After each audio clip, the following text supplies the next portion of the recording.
ऐसा बोतल मारे घुसा देगा साला आराम से नहीं उठा सकता है। শুধু মুখটা দেখতে পাচ্ছ আর চারিদিকে শুধু প্যাসেঞ্জার ভর্তি। এখন সময় সকাল 7টা আর আমি পৌঁছে গেছি সঠিক সময়ে। আমার ট্রেন হলো 13176 শিয়ালদা কাঞ্চনজঙ্ঘা এক্সপ্রেস। আমি অনলাইনে চেক করলাম ট্রেনটা কোথায় আছে। এখানে ট্রেনটা পৌঁছাবে 7টা 35-এ, কিন্তু ট্রেনটা এখান থেকে ছাড়বে 10 মিনিট হল্ট নিয়ে 7টা 45-এ। আমি দাঁড়িয়ে আছি এখন ওভারব্রিজের ওপরেই। সময় বেশি হয়নি, 7টা 5 বাজে। ট্রেন আসতে এখনও প্রায় 25 মিনিট বা 30 মিনিট সময় লেগে যাবে। যতক্ষণ না ট্রেন আসে আমি এখানে দাঁড়িয়ে থাকবো, অ্যানাউন্সমেন্ট শুনবো, তারপরে আমি নিচে নামবো। কারণ অনলাইনে একরকম দেখাই, আবার অ্যানাউন্সমেন্ট করে একরকম, এই জন্য।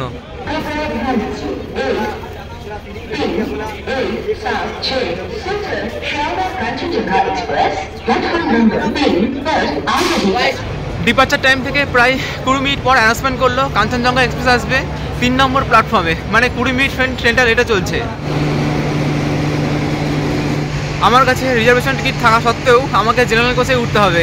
আগের মতন ফ্রেন্ড সেই নিয়ম নেই আর যে ওয়েটিং টিকিট থাকলেও রিজার্ভেশন কোচে উঠতে পারবো। এখন তো নিয়ম চেঞ্জ হয়ে গেছে, তাই জন্য আমাকেও সেই জেনারেল কোচেই উঠতে হবে সবার মতন। এই গাড়িতে রয়েছে টোটাল 4টে জেনারেল কোচ আর 9টা আছে স্লিপার কোচ, এবং এসি 3 টায়ার আছে 5টা, আর মাত্র একটাই আছে AC 2 tyre. 13176 Silchar Sealdah Kanchenjunga express new Jalpaiguri station এসে পৌঁছালো। প্রায় তার অ্যাকচুয়াল টাইম থেকে 32 মিনিট লেট করে পৌঁছালো। এখন ভাবার বিষয় হয়ে গেছে যত লেট তত ভিড় হবে। ফ্রেন্ডস, ট্রেন চলে আসলো, এখন সময় 8টা 5, অনেকটাই লেট। আর এই ফার্স্ট টাইম ফ্রেন্ড জেনারেল কম্পার্টমেন্টে যাবো, দেখা যাক কেমন জার্নিটা কেমন হয়। আর বুঝতেই পারছো কেমন ভিড়।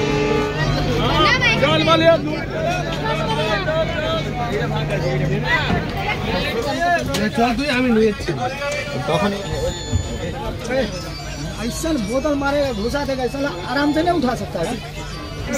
সময় এখন 8টা 18। আমি একদম পুরো যেমন লোকাল ট্রেনের ভিতরে যে গলিগুলো থাকে সিটের দুই পাশে, তেমন জায়গায় দাঁড়িয়ে রয়েছে, দেখতে পাচ্ছ। শুধু মুখটা দেখতে পাচ্ছ, চারিদিকে শুধু প্যাসেঞ্জার ভর্তি। আমি কয়েকজনকে জিজ্ঞাসা করলাম যে কোথায় নামবে, ভাড়া কত, অনেক দেরি হবে, দুপুর হয়ে যাবে তখন আস্তে আস্তে, ততক্ষণ আমাকে এইভাবেই থাকতে হবে। আমি দাঁড়িয়ে আছি শুধুমাত্র এই দুটো সিটের মাঝেই। বুঝতেই পারছো কতটা ছোট জায়গার মধ্যে আমি দাঁড়িয়ে আছি। আপনারা কি এই পরিস্থিতিতে চা খেতে পারবেন?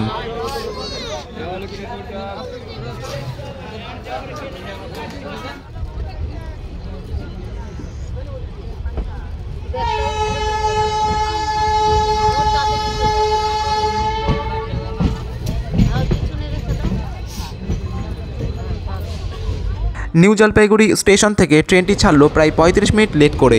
এই ট্রেনের এবার পরের হল স্টেশন হলো নিউ জলপাইগুড়ি স্টেশন থেকে 57 কিলোমিটার দূরে অবস্থিত আলুয়াবাড়ি রোড জংশন স্টেশন। ট্রেনটি নিউ জলপাইগুড়ি স্টেশন থেকে শিয়ালদা পর্যন্ত টোটাল 15টি হল স্টেশন কভার করবে এবং 573 কিলোমিটার ডিস্টেন্স রয়েছে। যেতে যেতে সময় লেগে যাবে 11 ঘন্টা 35 মিনিটের কাছাকাছি। ট্রেনটি এখন পাস করছে রাঙ্গাপানি স্টেশন, যা এনজিপি জংশনের পরের স্টেশন। 7 কিলোমিটার দূরে অবস্থিত এই রাঙ্গাপানি স্টেশন। এই স্টেশনের নাম আপনারা নিশ্চয়ই শুনেছেন। 17 জুন 2024-এ কি ঘটনা ঘটেছিল এই কাঞ্চনজঙ্ঘা এক্সপ্রেসের সাথে? মনে পড়ে কি আপনাদের? এই কাঞ্চনজঙ্ঘা এক্সপ্রেসের সাথে ঘটে গেছিল ট্রেন কলিশন। ট্রেন নাম্বার ছিল 13174 Agartala Sealdah Kanchenjunga express. New Jalpaiguri station থেকে 7 কিলোমিটার দূরে, অর্থাৎ এই রাঙ্গাপানি স্টেশনের খুব কাছেই মালগাড়ির সাথে এই কাঞ্চনজঙ্ঘা এক্সপ্রেসের ট্রেন কলিশন হয়েছিল। ট্রেনটি এখন সেই একই সময়ে সেই একই স্টেশন পার করছে।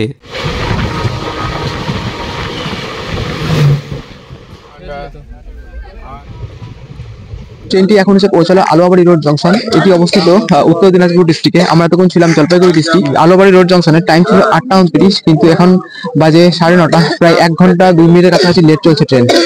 আর আই ফ্রেন্ডস, অন্যান্য ট্রেন থাকলে আমি নামি, কিন্তু এখন নামতে পারছি না এই কারণে যেহেতু জেনারেল কম্পার্টমেন্টে রয়েছি। এরপর এই ট্রেনের পরের হল স্টেশন হলো বিহারের কিষানগঞ্জ স্টেশন, যা আলুয়াবাড়ি রোড স্টেশন থেকে 30 কিলোমিটার দূরে অবস্থিত।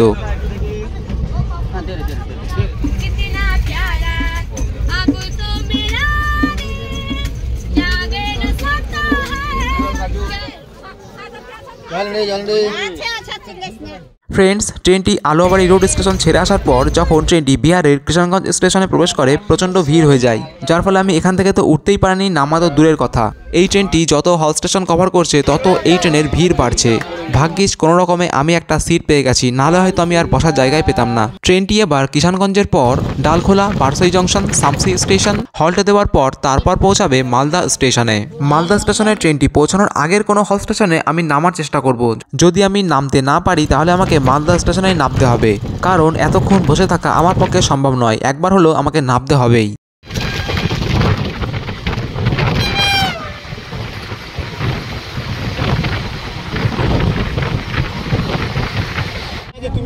নিজে রেখে দিলাম, কেউ আসবে না, সব নামিয়ে দিবে বলবে।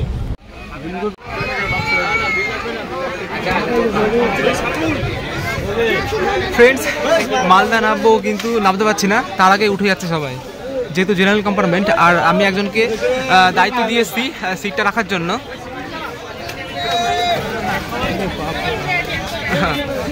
দেখি দেখি চলো।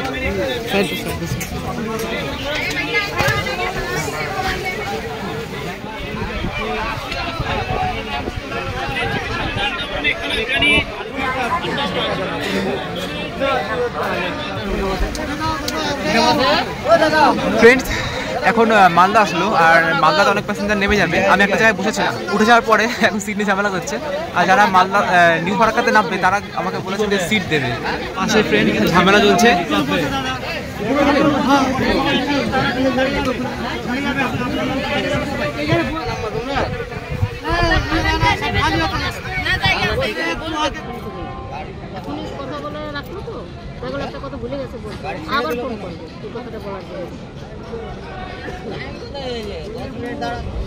কিন্তু সব নামবে, ওগুলো আপনার ব্যাগগুলো ধরবেন না। সব ব্যাগ দাদা হলো ওটাই তো একই সাথে যাচ্ছেন, এখান থেকেই তো উঠছি, আমরা কেটে কেটে উঠছি না, আমরা আপনি যাচ্ছেন ফোন করে বসান তো, আমি জানি না, আমরা এখানে দুটো সিট নিব। ভেবেছিলাম মালদা স্টেশনে নামতে পারবো, কিন্তু নামতে আর পারলাম কোথায়। যাই হোক, এবার একটা পার্মানেন্ট সিট পেয়ে গেছি একদম উইন্ডো সাইডে, এবং যারা মালদা স্টেশন থেকে উঠেছিল তারাও সিট পেয়ে গেছে। মালদা স্টেশন থেকে ট্রেনটি ছাড়লো 1:24-এ, যেখানে এই ট্রেনের অ্যাকচুয়াল টাইম ছিল মালদা স্টেশনে 12:25-এ। এই ট্রেনের 10 মিনিটের হল্ট ছিল মালদা স্টেশনে। ট্রেনটি 1 ঘন্টা লেট করায় তাই এখান থেকে দেরি করেই ছেড়েছে। এরপর ট্রেনটি পৌঁছাবে নিউ ফারাক্কা জংশন। এখন ট্রেনটা পাস করছে, এটাই হলো সেই ফারাক্কা ব্যারেজ, এবং ফারাক্কা ব্যারেজের নিচেই রয়েছে গঙ্গা রিভার, যাকে আমরা এখানে বলি ভাগীরথী রিভার। এটি কিন্তু রেলওয়ে কাম রোড ব্রিজ।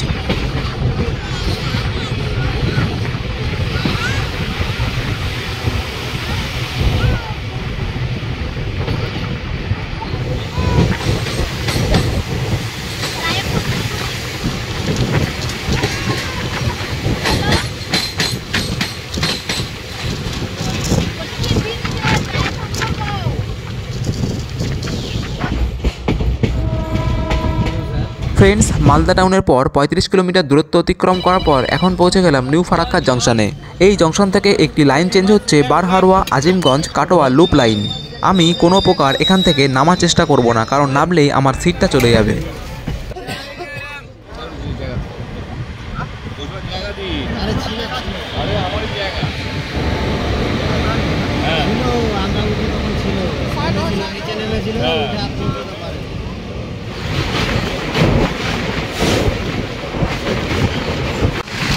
ট্রেনটি নিউ ফারাক্কা স্টেশন ছেড়ে আসার পর পাকুড়, মুরারি, রামপুরহাট জংশন, সাঁইথিয়া, আহমেদপুর জংশন এবং বোলপুর শান্তিনিকেতন, প্রায় এতগুলো স্টেশন আমি বসেছিলাম, কোনোভাবেই আমি নামতে পারিনি। আসলে ট্রেনের কোচের ভিতরে প্রচণ্ড ভিড় ছিল, সেই জন্য আমি আর ভাবিনি নামার জন্য।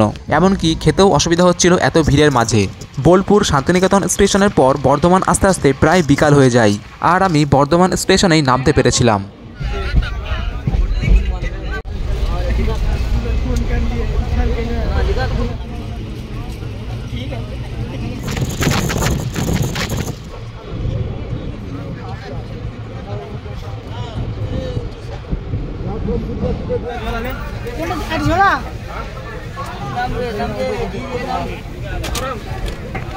এখন বর্ধমান এসছে আর সবাই নামার সময় হয়ে গেছে, কিন্তু নামতে পারছে না। দেখতে পাচ্ছ তোমরা যে কি পরিমাণে ভিড় হয়েছে এই ট্রেনটাতে, আর ম্যাক্সিমাম প্যাসেঞ্জার ফ্রেন্ড বর্ধমানে নেমে যাচ্ছে। আমি তো নামবো শিয়ালদাতে।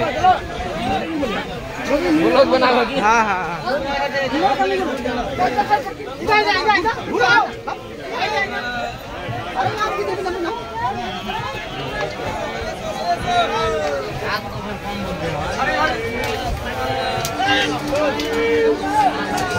আমি বসবো ওখানে।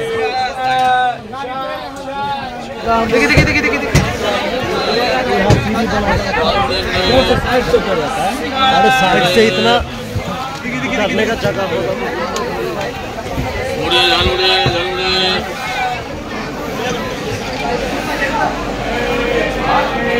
ফ্রেন্ডস, বর্ধমানে ট্রেনটা এসে পৌঁছালো 5:46-এ, প্রায় 1.5 ঘন্টার কাছাকাছি লেট চলছে। সেই এনজেপি থেকে লেট করা শুরু করেছে, তারপর আর মেকআপ দিতে পারেনি। মাঝখানে মালদা পর্যন্ত 55 মিনিট লেট ছিল, তারপর মালদার পর থেকে আবারও সেই 1.5 ঘন্টা লেটে চলছিল ট্রেনটা।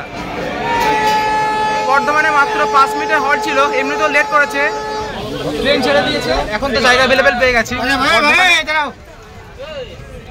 বর্ধমানে ট্রেন পুরোপুরি ফাঁকা হয়ে গেছে, আর আমি ব্যাগ রেখে এসেছি ওখানে। আর একজনকে বললেও এসেছি, যেহেতু অনেকক্ষণ ধরে আমার সাথে মানে ওই কো প্যাসেঞ্জার ছিল, সেই জন্য কিন্তু পরিচয় হয়ে গেছে, বিশ্বাস হয়ে গেছে আমার, সেই জন্য আমি ব্যাগ রেখে এসেছি, কোনো ভয় নেই।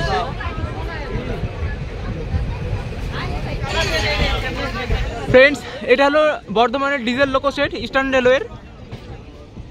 আর ওই যে বর্ধমান লোকাল আমাদের বর্ধমান থেকে হাবড়ার উদ্দেশ্যে ব্যান্ডেল হয়ে যাবে। নিউ ফারাক্কার পর, অর্থাৎ নিউ ফারাক্কা ছিল মুর্শিদাবাদ ডিস্ট্রিক্টের মধ্যে, তারপর প্রায় 6টা হাউস স্টেশন আমাকে একভাবে বসে থাকতে হয়েছে। 4 থেকে 5 ঘন্টা আমাকে একভাবে বসে থাকতে হয়েছে, মানে ওয়াশরুম যাবো সেটাও যেতে পারছিলাম না, এতটাই ভিড় ছিল। তোমাকে দেখালাম যে ওই ছবিটা, যে কী পরিমাণে এই যে রাস্তাটা দেখতে পাচ্ছ, ন্যারো স্পেসটা, ওর মধ্যে কিন্তু লাইন দিয়ে মানুষ বসেছিল। আর এই ফার্স্ট টাইম ফ্রেন্ড এরকম ভিড়ের মধ্যে পড়েছি জেনারেল কম্পার্টমেন্টে। এর আগে জেনারেল কম্পার্টমেন্টে গেছে, কিন্তু এত ভিড়ের মধ্যে যায়নি, শর্ট ডিস্টেন্সে গেছিলাম। এটা একটু বেশি ডিস্টেন্স কভার করে ফেলেছি আমি জেনারেল কম্পার্টমেন্টে। অনেকক্ষণ পরে পরে গেটের কাছে দাঁড়াতে পেরেছি।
এখন একটু আরাম করে টয়লেট করবো। ওই পাশে টয়লেটটা গেলাম, কিন্তু ওখানে প্রচণ্ড ভিড় বলতে একজন রয়েছে ওখানে। এখন এটা দেখি কেউ আসে কিনা, কিডনিতে স্টোন না হয়ে গেলে হয়। ফ্রেন্ডস, তো ওইদিকে টয়লেটে গেলাম, যাওয়ার অবস্থা নেই।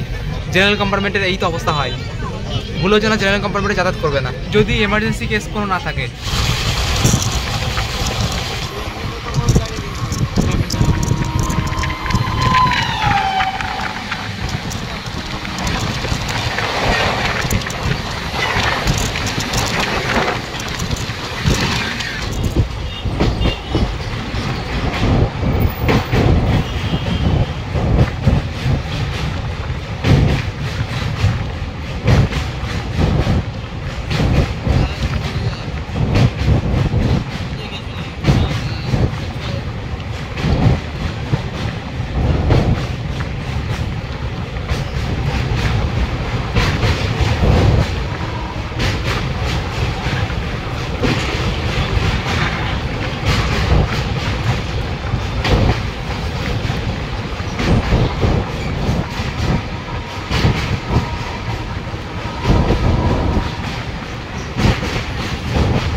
এখন পৌঁছলাম এই ট্রেনের লাস্ট হল স্টেশন দক্ষিণেশ্বর। বর্ধমানের পর ট্রেনটা এত সুন্দর ট্রেনেছে, প্রায় 1.5 ঘন্টা লেটে চলছিল, কিন্তু মাত্র 50 মিনিটের মেকআপ খাইয়ে দিয়ে 40 মিনিটের লেট রয়েছে মাত্র। আর এখন বাজে 7:21, 7:21 টাইম ছিল শিয়ালদা। দক্ষিণেশ্বরের টাইম ছিল 6:38।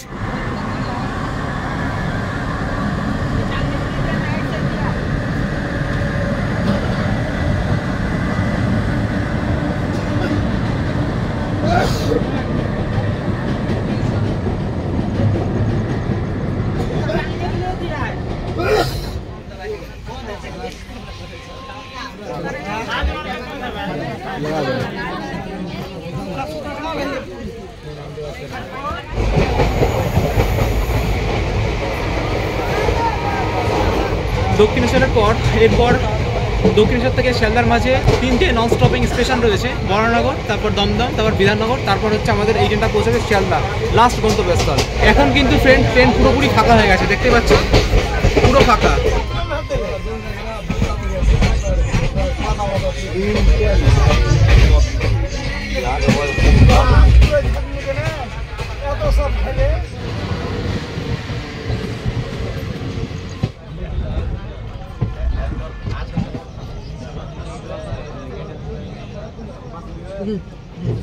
পৌঁছে গেছি, ব্যাগটা বার করো। আমি ব্যাগ রেখেছিলাম এই তলায়, কি অবস্থা দেখা যাক।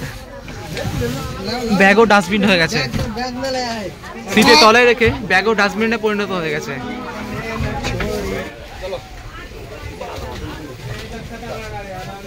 চলো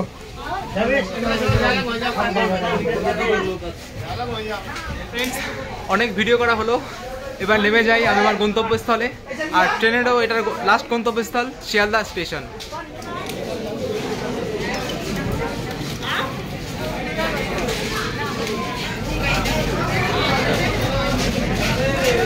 আমরা একদম পুরো ইঞ্জিনের সামনের দিকে ছিলাম, বেশি হাঁটতে লাগবে না, খুব কম সময়ের মধ্যেই আমি আমার যে লোকাল ট্রেন সেটা ধরতে পারবো।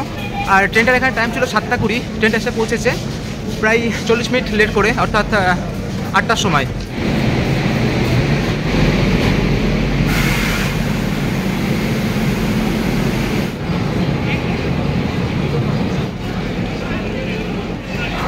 ফ্রেন্ডস, তাহলে